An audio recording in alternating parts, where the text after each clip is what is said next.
Os meus cumprimentos a todos os que nos ouvem e participam. Estamos iniciando mais um estudo bíblico dominical, que não se confunde com o nosso curso que está sendo oferecido no nosso canal. São coisas diferentes. O nosso estudo dominical de hoje trata de duas figuras de linguagem usadas na Bíblia.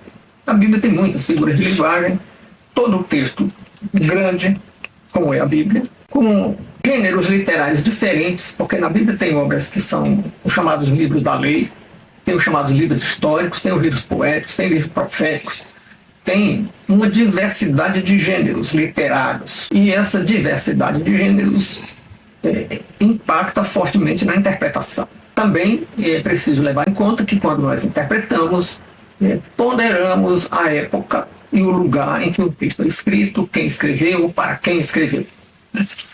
E a Bíblia é um livro escrito ao longo de 1500, entre 1500 e 1600 anos, por cerca de 40 autores. Isso significa que existem contextos históricos diferentes que alguns dos seus livros foram escritos, distanciados cronologicamente por muitos séculos. Então vamos ponderar essas coisas e lembrar que essa necessidade de interpretação e a multiplicidade das interpretações não é apenas uma coisa bíblica. Eu lembro de ter ouvido certa vez de uma menina de primeiro semestre da universidade, quando ela ouviu falar que um grande autor, seguido por grandes correntes políticas, tinha diferentes interpretações. Ela disse, é como a Bíblia. Ou seja, ela ficou surpresa que o secular, de obras de caráter político, histórico, sociológico e econômico, tivessem diferentes interpretações. Ela pensava que só a Bíblia tinha isso, né? E era uma moça do primeiro semestre de curso superior. Também ouvi de um cidadão, um homem já de meia idade, também com curso superior, mas na área técnica. Quando alguém falou na Bíblia, ele disse, mas esse negócio de falar em Bíblia, o pessoal vem com interpretação, e eu não quero saber de interpretação, eu quero saber do texto. Parece que ele esqueceu as aulas de literatura do ensino médio, até do ensino fundamental, né? Porque todo texto requer interpretação. Não faz muito tempo eu assisti um programa com professores de literatura, uma professora de filosofia e uma professora de comunicação, de semiologia da comunicação, que discutiam a interpretação do livro do Machado de Assis, né? O Dom Casmurro. A interpretação se dá nas obras literárias, se dá nas obras sociológicas, antropológicas, filosóficas e na teologia. Então não é surpresa isso. E por que escolhemos duas figuras de linguagem para estudarmos, né? Lembrando que as figuras de linguagem são um recurso de retórica e mesmo de estilo ou de argumentação e até um recurso didático para tornar mais fácil ou para enfatizar alguma coisa que se quer dizer. E nas figuras de linguagem, as palavras ultrapassam o seu sentido denotativo. Nós chamamos de denotativo aquele sentido objetivo, o que objetivamente é o que a palavra quer dizer originariamente, é o sentido que os dicionários escolares dão.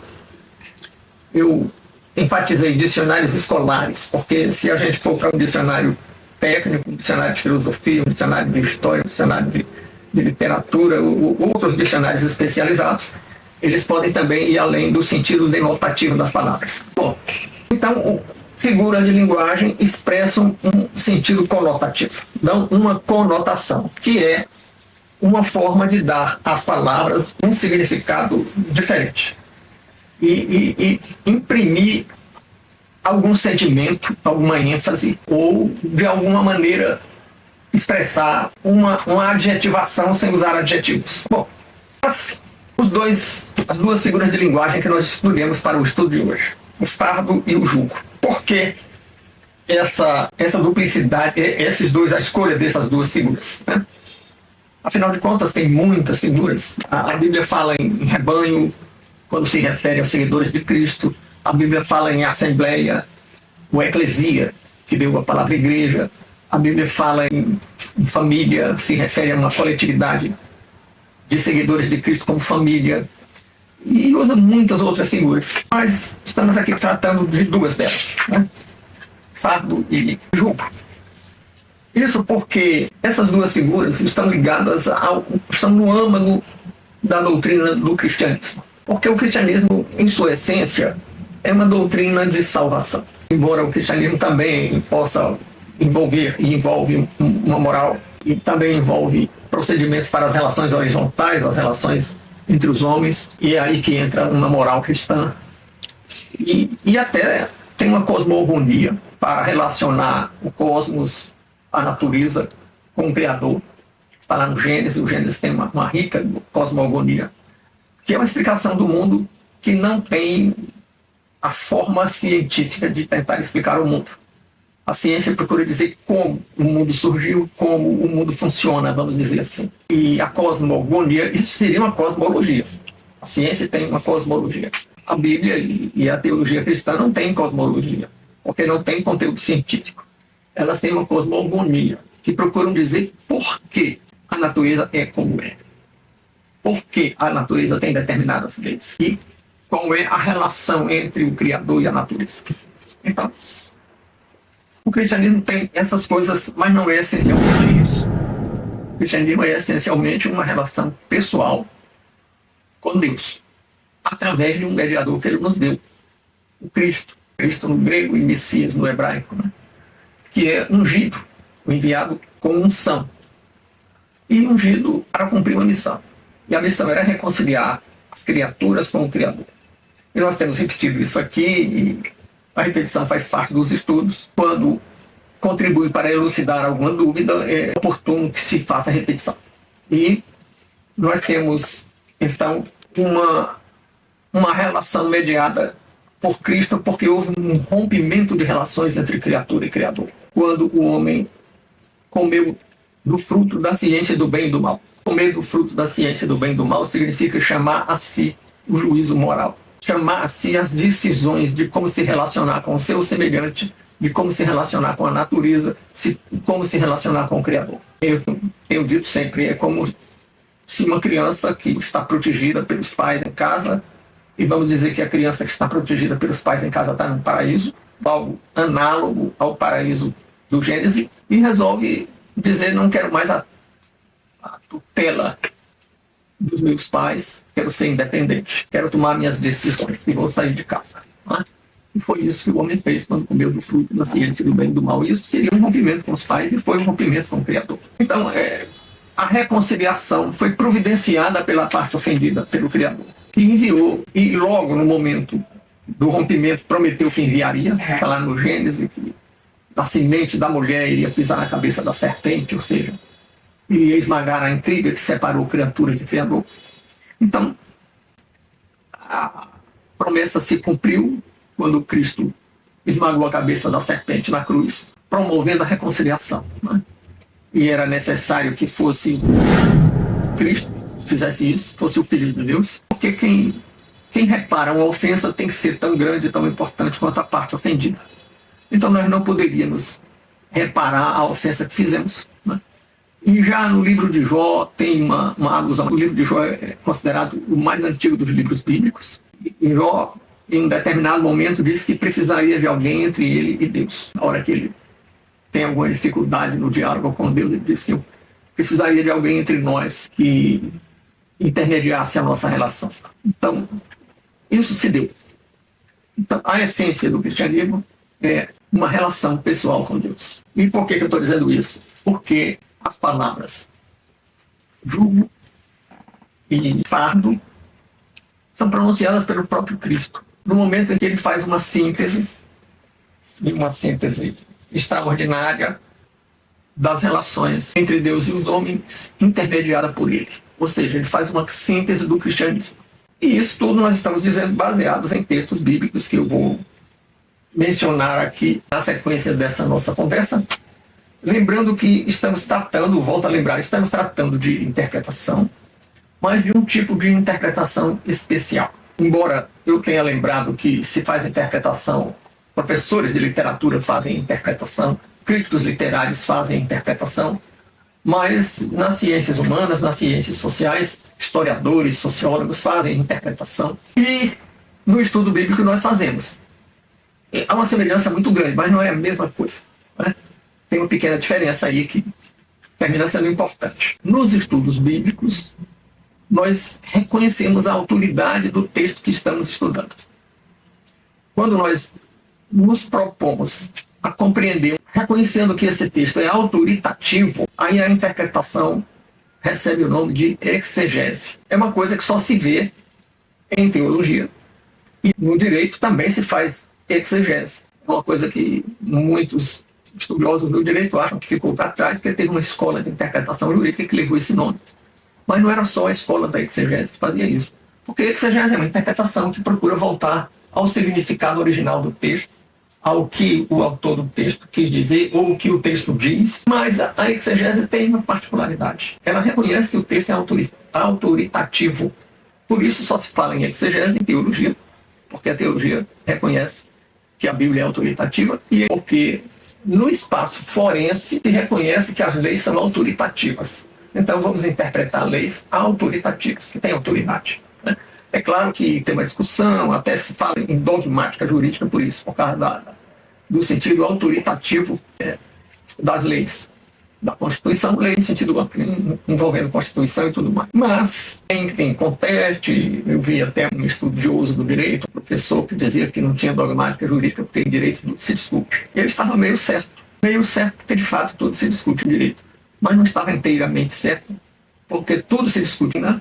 Só os doutrinadores, os autores, ou no espaço legislativo, quando deputados e senadores estão votando uma lei, eles discutem e debatem como deve ser o direito.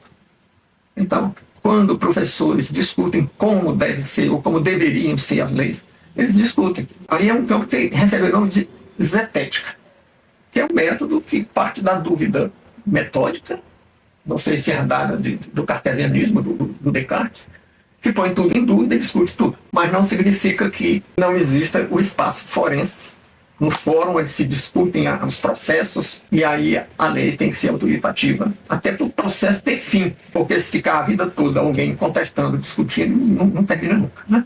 Assim também é o sentido autoritativo da Bíblia. Bom, aí surge uma discussão sobre o fato de que se temos uma ortodoxia, porque se o texto é autoritativo, então ele é ortodoxo. Ele enseja uma interpretação que vai reivindicar o status de ortodoxia. De fato, existe isso, é um risco que nós corremos, mas isso é limitado, ou deve ser limitado, se trabalharmos com bom senso, a determinados campos.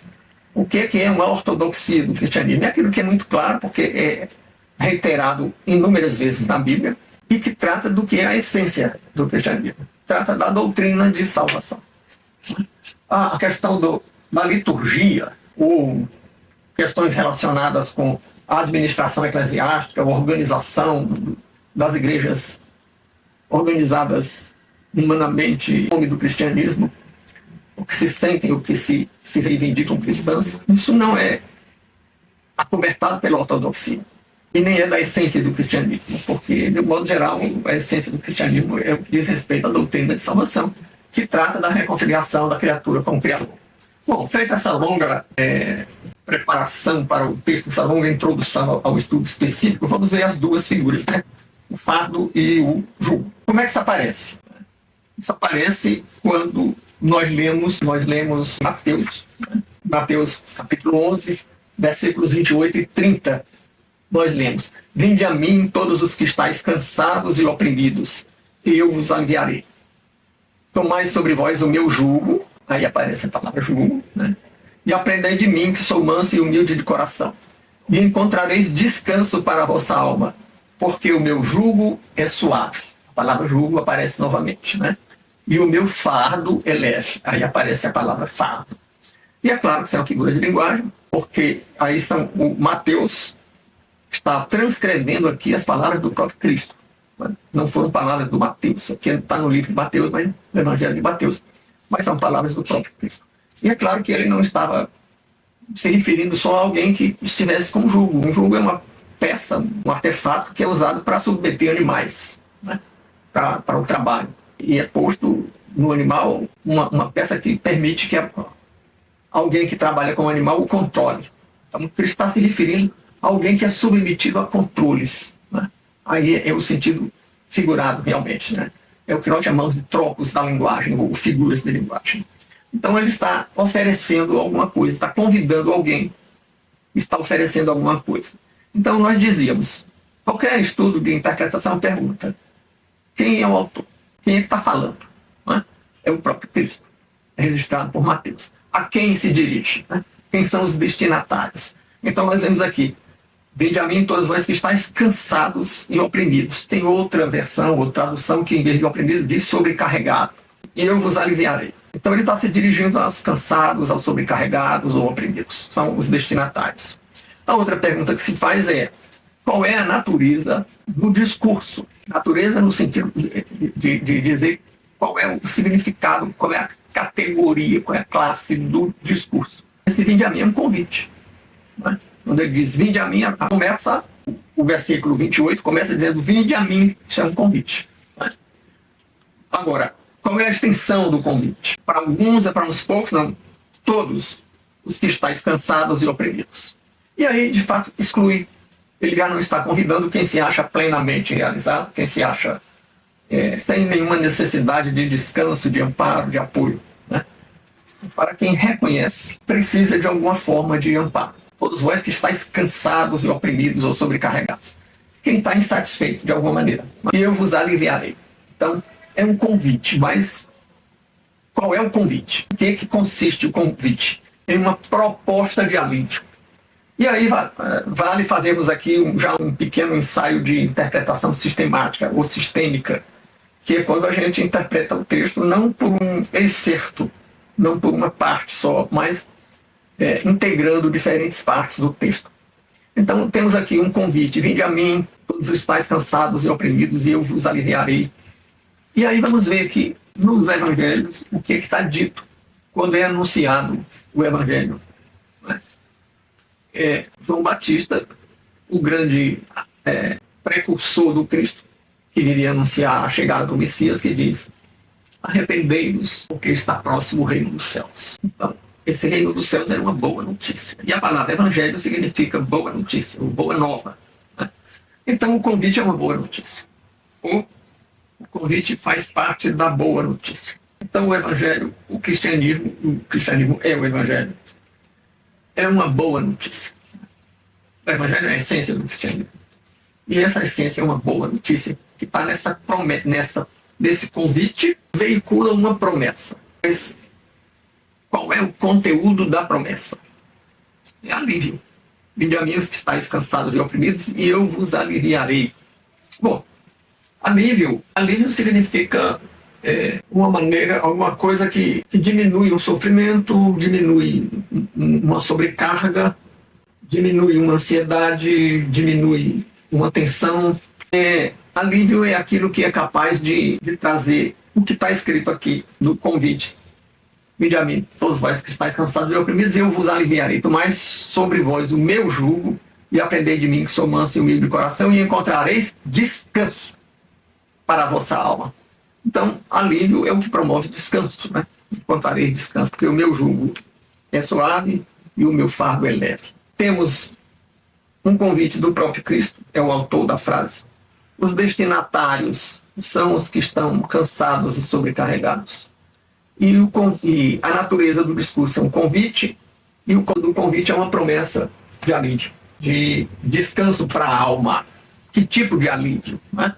Descanso para a alma. Não é alívio do trabalho da nossa subsistência. Não é alívio das limitações da nossa finitude. Não vamos estar acima das dificuldades da vida. Não vamos estar acima das tribulações, para usar uma palavra bíblica. Né? A promessa é um alívio para a alma. Né? Um descanso para a alma. Bom, então quem é que estava cansado? Cansado de quê? Qual era a opressão? Ele estava falando para os judeus do século I. E qual era o contexto cultural de Israel naquele momento e nos séculos anteriores também? Naquele momento havia um domínio de um grupo, ou uma influência muito forte de um grupo, de uma espécie de classe média que era ao mesmo tempo uma tendência, hoje nós chamaríamos uma denominação, uma forma de expressão, antigamente chamavam seita, né, do judaísmo, que se caracterizava por um certo nacionalismo, portanto, politizava um pouco ou muito, politizava o judaísmo, mas, sobretudo, se caracterizava pelo rigor da exigência de cumprimento da lei mosaica. Então, os oprimidos e os cansados, os sobrecarregados, qual era a sobrecarga? Era a lei mosaica, cobrada insistentemente, sobretudo por esse grupo, essa denominação, essa corrente do judaísmo, muitos dizem seita do judaísmo. Né? E por que a lei mosaica era fardo? O que a palavra fardo quer dizer aí? Quer dizer algo que nos torna, que nos traz cansaço. Fardo é alguma coisa que a gente precisa fazer um esforço para suportar. Né? E jugo é alguma coisa que nos guia, que nos submete. Então, para que alguém nos guie. Então, como era o jugo, era a lei mosaica. Mas o Cristo depois vai dizer que não veio anular a lei. Né? Então, a lei não era para ser o jugo. Vamos ver isso logo mais, né? Quando tratarmos da letra que mata e do espírito que vivifica, quando falarmos da lei. Mas, inicialmente, vamos levar em conta que o modo como a lei estava sendo entendida por aquelas lideranças, por aquele movimento, e o que estava sendo cobrado. Porque a lei mosaica, muitas vezes, algumas pessoas pensam que sejam só o decálogo, mas eram centenas de normas, muito detalhadas, né? Então, tinham muitos procedimentos que as pessoas tinham que lembrar e seguir, podiam ser severamente advertidas ou punidas por causa desses inúmeros ritos e normas de toda ordem.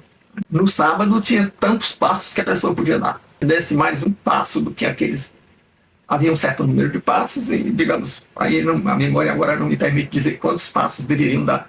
A distância de caminhada de um sábado. Tem momentos na Bíblia que você lê isso. Então, se eram 200 passos ou 500 passos, eu não sei. Mas eu sei que quando chegasse um passo a mais daquele limite, você já podia ser severamente reprimido. E algumas coisas que realmente eram boas, muito oportunas, porque a lei mosaica não dispôs nada que não fosse bom, nem que fosse arbitrário. Mas o modo como ela foi interpretada é que foi distorcida. Então, nós temos um momento em que você tinha que lavar as mãos antes das refeições, e isso é muito certo, é muito bom, né? Mas transformar isso numa questão moral é outra coisa. Isso era uma lei que tinha um sentido prático e utilitário, não necessariamente um sentido moral. Então, existiam vários costumes assim. E isso se tornou, então alguém está doente, mas era sábado, você pode se levantar e fazer um esforço para ajudar aquela pessoa? Não pode. Então surgiram muitas questões assim, que é próprio de um tipo de interpretação que se chama literalismo. Esse ismo, no caso, está indicando uma disfunção. O literalismo é uma disfunção do entendimento e da interpretação dos textos com base no aspecto puramente denotativo do texto que esteja sendo levado em consideração. Então, o fardo era o literalismo da interpretação da lei. E o jugo era a diretividade ostensiva e autoritária do clero judeu da época. Os sacerdotes e os fariseus e os escribas, que eram os burocratas da época. Eram as lideranças que eram muito exigentes. Então, qual é a promessa contida nos versículos 28 a 30? Alívio. Alívio de quê? Alívio do literalismo, alívio do autoritarismo. Então, já vemos que o cristianismo não é tão receptivo à ortodoxia, porque a promessa é de jugo suave, um fardo leve.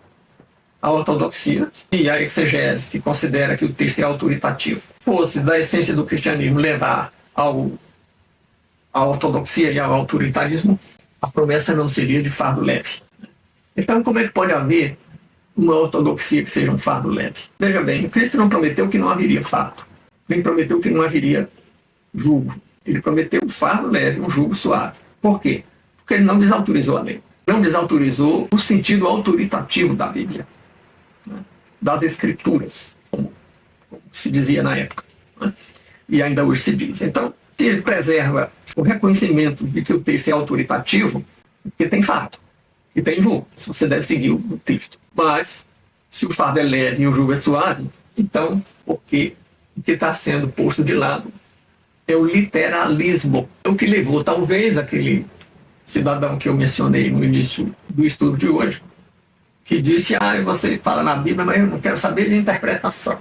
Pensando ele que é possível ler alguma coisa sem que se faça interpretação, principalmente um texto grande e que envolve muitas considerações. Então, interpretação, sim. Exegese, sim. Texto autoritativo, sim. Mas como é que você restringe esse fardo? O que eu já mencionei há pouco. Em primeiro lugar, autoritativo e ortodoxia é só o que diz respeito à doutrina de salvação, à soteriologia. Mas tem uma liturgia, ou tem uma administração, uma forma de organização eclesiástica, organização de igreja. Aí não deve haver ortodoxia. Aí seria fardo pesado, né? O fardo leve não inclui essas coisas. Então, e o jugo? Como é que é o jugo suave? Ou seja, as pessoas em assembleias, para que estimulem uns aos outros, se apoiem, sejam solidários, para que não seja uma brasa fora do braseiro, porque a brasa fora do braseiro se apaga. E como é que a brasa dentro do braseiro não se apaga? Como é que o braseiro evita que a brasa se apague? Porque na convivência nós somos auxiliados ou auxiliamos uns aos outros com admoestação e com exortação. A admoestação é uma advertência.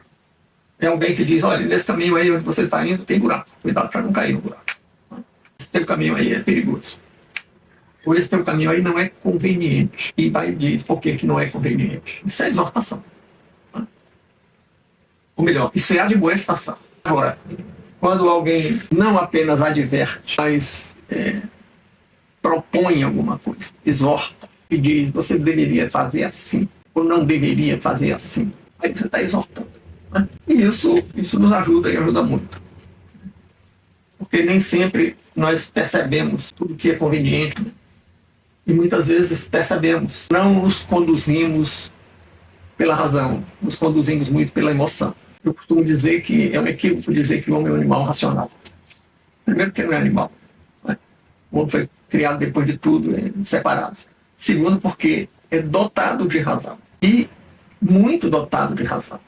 Com inteligência e criatividade, que eu atribuo que seja a semelhança entre Deus e os homens. Né? Quando Deus diz que faria o homem à sua imagem e semelhança, porque deu ao homem muita criatividade e muita racionalidade. Mas ter racionalidade não significa ser guiado pela razão.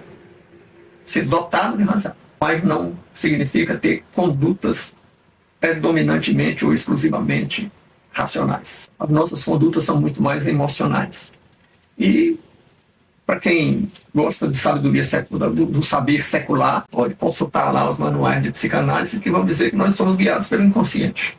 O inconsciente não é racional. Se fosse racional, não era inconsciente. Bom, então, vimos que estamos tratando de fardo, qual é o significado que as palavras do Cristo, nos versículos citados, atribuem à palavra fardo e à palavra jugo. Bom, mas vamos fazer uma integração aqui com o que lemos lá na Carta aos Romanos, capítulo 14, versículo 12. Quando Paulo escreve aos Romanos e diz, de maneira nenhuma, cada um dará conta de si mesmo a Deus. Agora estamos introduzindo uma coisa bem diferente do nosso raciocínio aqui. Estávamos falando de fardo e jugo, e agora eu estou lembrando que Paulo, num determinado momento, diz que cada um daria conta de si mesmo a Deus. E qual é a relação? É que o jugo é suave, o fardo, principalmente o fardo é leve, porque não segue a justiça ou não representa a justiça retributiva. É comum você ouvir em certos meios cristãos as pessoas dizerem Deus é amor, mas também é justiça. Essa conjunção coordenativa adversativa, o mas, a gente usa para passar a dizer uma coisa contrária ao que eu estava dizendo antes. Deus é amor, mas, quer dizer, por outro lado, contrariamente ao amor, também é justiça. E isso é um equívoco. Porque Deus é amor e é justiça. Não é mas, é justiça. É amor e é justiça. A conjunção deve ser aditiva. Você deve acrescentar. Porque é justiça sendo amor. Por que as pessoas dizem mas também é justiça?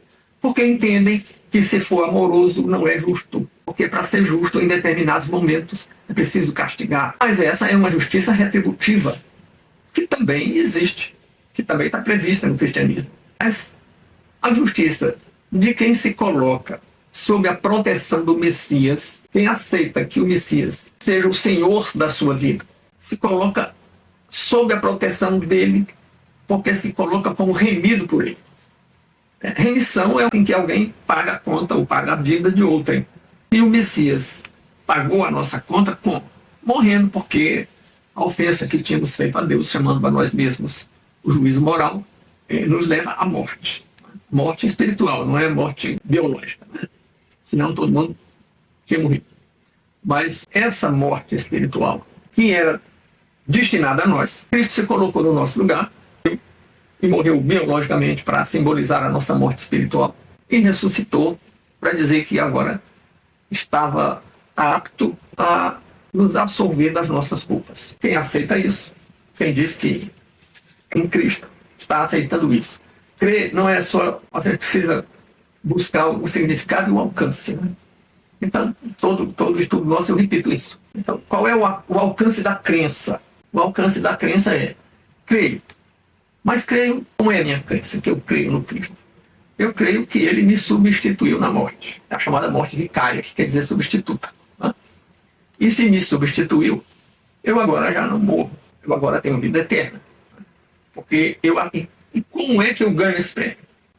Porque ele me substituiu. Eu aceito que quem me substituiu na morte, quem me salvou, seja o Senhor da minha vida. Porque a morte dele me exime de culpas se eu o seguir. Bom, então fica posto agora o problema de cada um dar conta de si mesmo, né? Por quê? Porque eu estou falando de justiça retributiva e equidade. A justiça retributiva é aquela que retribui, o nome já sugere, é aquela que retribui pelos nossos atos, conforme sejam obras que sejam corretas, certas, expressem bondade ou maldade. Então, se você fez bondade, você ganha um prêmio. Se você fez maldade, você ganha um castigo. Isso é justiça retributiva. E a bíblica não foi anulada e persiste para quem não está sob a proteção do Messias, para quem não aceitou o sacrifício do Messias. Esse aí que procure se eximir de culpas pelos seus méritos, e certamente não vai conseguir, porque nós vamos ver mais adiante que a doutrina de salvação do cristianismo afasta a ideia do mérito. O cristianismo não é uma doutrina meritocrática. Isso gera muita resistência, inclusive, dentro de certas expressões do cristianismo, que acham que não basta crer aquele tipo de crença que eu descrevi há pouco, no Cristo, para alcançar a vida eterna, porque é preciso fazer alguma coisa. As pessoas querem ter protagonismo, né? As pessoas querem ter méritos, e as pessoas valorizam as suas ações. Então, ou acham que quando nos isentaria de culpas. Mas, biblicamente, não é assim. Se nós sofremos, é porque merecemos. Nós não temos nenhuma imunidade ao sofrimento. Há uma passagem bíblica que diz: na vida tereis tribulações. Até mesmo quem está sob a proteção do Cristo, por ter aceitado o Cristo como Senhor, único e suficiente para salvar, até mesmo estes têm tribulações, né? Então, o sofrimento não tem nenhum valor na doutrina de salvação bíblica, nem as obras. Então, isso gera uma resistência muito forte, até porque tem aquelas interpretações em tiras, né? Sem a integração sistemática. E aí o sujeito chega e pega um versículo que diz que a fé sem as obras é morta. Está escrito isso mesmo. No texto de apoio que nós fizemos está transcrito o versículo e tudo.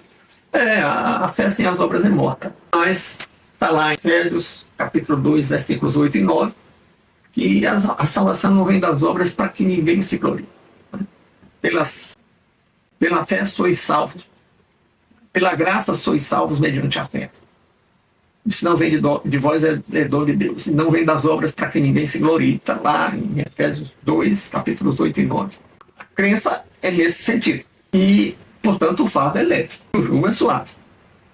Porque é uma promessa de perdão para todo tipo de transgressão. É um fardo muito leve, né?